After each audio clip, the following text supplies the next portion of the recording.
We've been talking about forgiveness this week, and we started yesterday about offering forgiveness to others. And it's one of the greatest challenges human beings face is to forgive those who have deeply wounded and injured them. But we need to forgive because it's more for our own good than for the other person, because unforgiveness imprisons us and we can end up fairly bitter and twisted. How often are we to forgive, you might say? Matthew 18:21-22. Then Peter came to him and said, Lord, how often shall my brother sin against me and I forgive him? Up to 7 times? Jesus said to him, I do not say to you up to 7 times, but to 70 times 7. In other words, it's unlimited.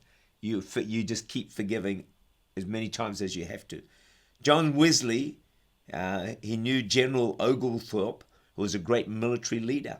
He was a harsh and brutal man. And he said to Wesley, I never forgive. Wesley said to him, then, sir, I hope you never sin. Why? Because you're going to end up in the wrong place. Some say the key to a good marriage is 2 excellent forgivers. Wow, I reckon that's the truth.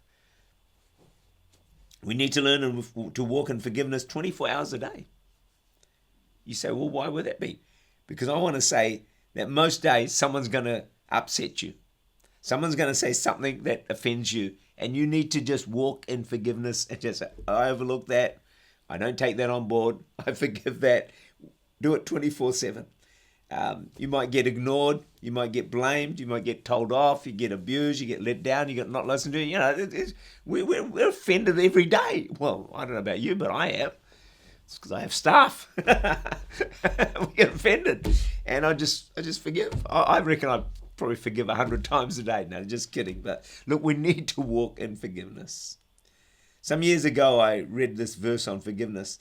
Be kind to one another, tender-hearted, forgiving one another, just as God in Christ forgave you. As I read it, I felt the Lord say, there's someone you need to forgive.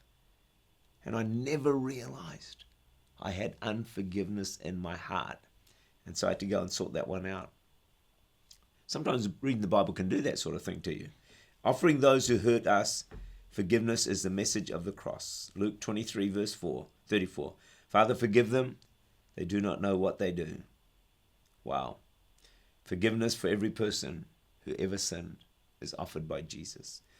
Sir Francis Newport left it too late. He was the head of an English club for those who didn't believe in God. His famous last words to those gathered around his bed: you need not tell me there is not a God, for I know there is one, and I am in his angry presence. You need not tell me there is no hell, for I already feel my soul slipping into its fires. Wretches, cease your idle talk about there being hope for me. I know I'm lost forever. Whew. Well, none of us need ever be in that situation, because no one is beyond salvation. 2 thieves upon the cross, crucified next to Jesus. It was decision time. Decision time.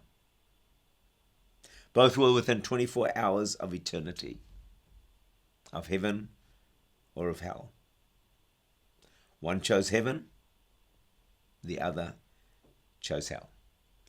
God reaches out to every human being on the planet, offering forgiveness and salvation.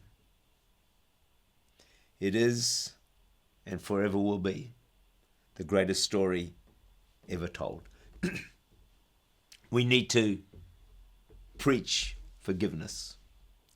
We need to receive forgiveness in our lives for every sin we have ever committed.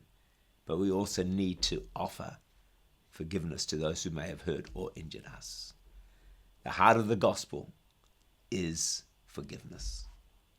May God wonderfully and richly bless you.